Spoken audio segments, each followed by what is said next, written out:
চাওক বিগত অতি দুখৰ পৰিতাপৰ বিষয় দীপক শৰ্মা বিশিষ্ট বাহিবাদক আমাৰ মাজৰ পৰা তেওঁ আৰু আজিৰ পৰা নাই, আজি পুৱাৰে তেওঁ বিয়োগ হ'ল। কি মন্তব্য কৰিব? প্ৰথমতে মই আপোনালোকৰ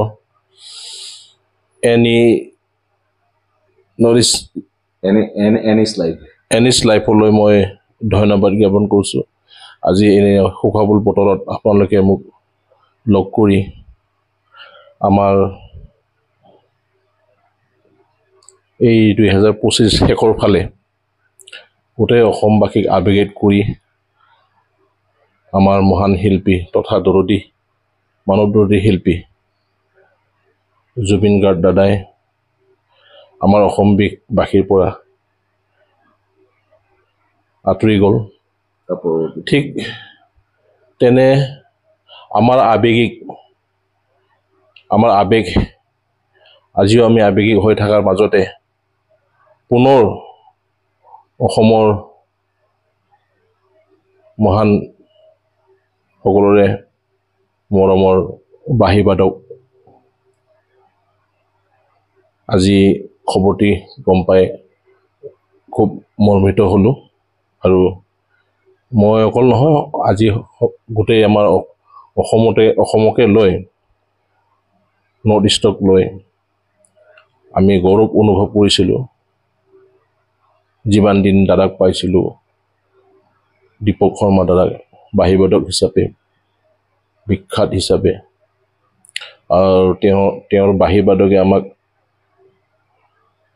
বিগত দিনবোৰত অতুলনীয় আমাৰ সাংস্কৃতিক জলখন ধৰি ৰাখিছিলে। তেনেস্থলত আজি তেখেতৰ শেষ বিদ্যাস্থলত আমি কি বুলি ভাষা নাই একচুৱেলি। এই 2 মাহ পাৰ হোৱা নাই, 3 মাহ পাৰ হোৱা নাই, আমাৰ মৰমৰ মহান শিল্পী গৰাকীক আমি হেৰুওৱা। তেনেস্থলত আজি আকৌ এনেকুৱা এটা খবৰে সঁচাই আমি দুৰ্ভাগ্য বুলি ক'ম অসমভাগীৰ হৈ। আৰু ময়ো সৰুৰ পৰাই সাংস্কৃতিক লগতে জড়িত হৈ আছিলোঁ।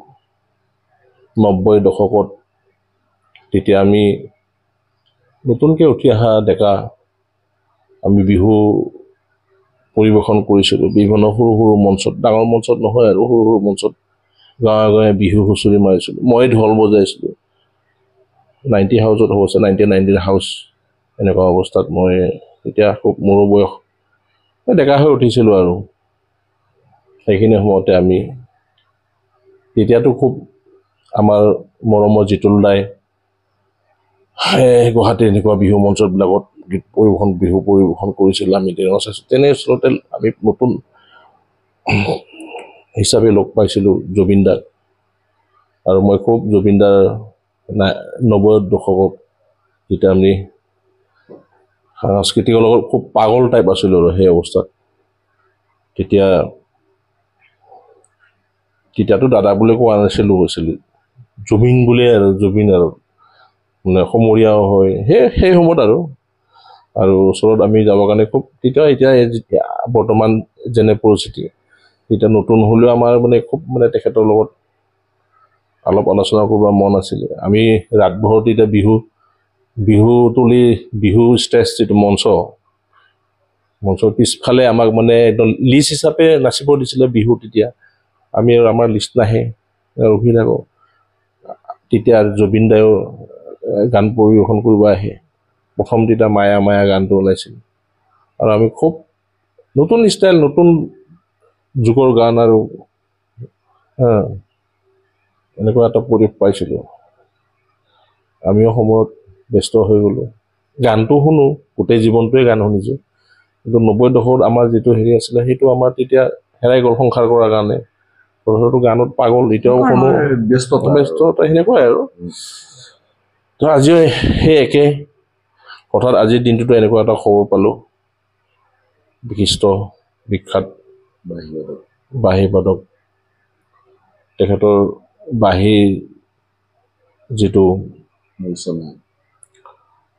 সুৰ বতাহ সেইটো শুনিবৰ কাৰণেতো মাজে সময়ে টিভিত দি থাকে আমাৰ ল'ৰা ছোৱালীবিলাকৰ চাই বা বিভিন্ন ধৰণৰ সাংস্কৃতিক প্ৰেমীবিলাকে উপভোগ কৰে তেখেতৰ বাঁহীৰ সুৰ আমাৰ এই সুৰটো কেতিয়াও হেৰাই নাযায়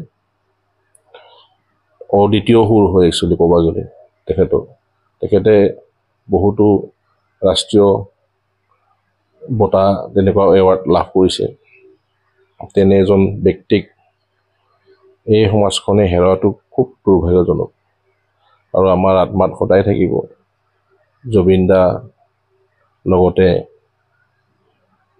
যে আজি আমি হেৰাইলোঁ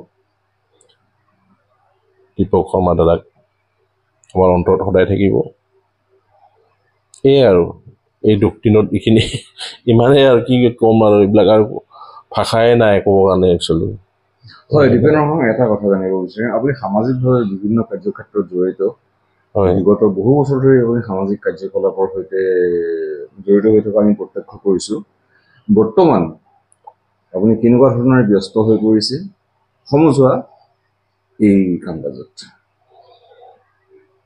ব্যস্ততাৰ মাজতে সমাজৰ লগত আছোঁ জড়িত হৈ কিছুমান স্থানীয় প্ৰতিষ্ঠানবিলাকৰ লগত মঠ মন্দিৰ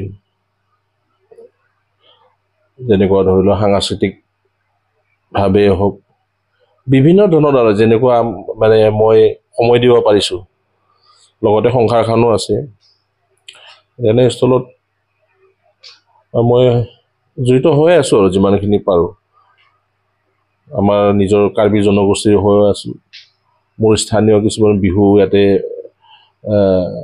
বিহুৰ লগত বিহু বহাগ বিহু যেনেকুৱা আমাৰ উদযাপন কৰে তেনেবোৰ মাঘ বিহু উদযাপন কৰে আমাৰ গাঁৱত এইবিলাক আজিকালি নতুনকৈ ওলাইছে আৰু মাঘ বিহু পৰিৱেশন কৰা এইটো আপোনালোকৰ জনগোষ্ঠীয় এটা হেৰিও আছে জনগোষ্ঠীয় মোৰ বিলং কৰোঁ কাৰ্বি জনগোষ্ঠীৰ পৰা সেই হিচাপে কাৰ্বি জনগোষ্ঠীৰ কেইবাটাও অনুষ্ঠান আছে যেনেকুৱা বিহু ঠিক তেনেকৈ কাৰ্বিত দমাহী বুলি কয় দমাহীটো সেই বহাগ বিহু টাইমতে এই উৎসৱটি হয় আৰু অসমত বিভিন্ন ধৰণৰ ক্ষেত্ৰত বিহুটোক অন্যান্য জনগোষ্ঠীত বেলেগ বেলেগ নামকৰণেদি মাতা হয় ঠিক তেনেকুৱা জনগোষ্ঠীবিলাকে সেইবিলাক উৎসৱবিলাক পালন কৰে ঠিক কাৰ্বিবিলাকৰো দমাহীটো বিহু হিচাপে উৎসৱ কৰে তাৰ লগতো মই জড়িত আৰু আমাৰ ধৰ্মীয় অনুষ্ঠানটো হ'ল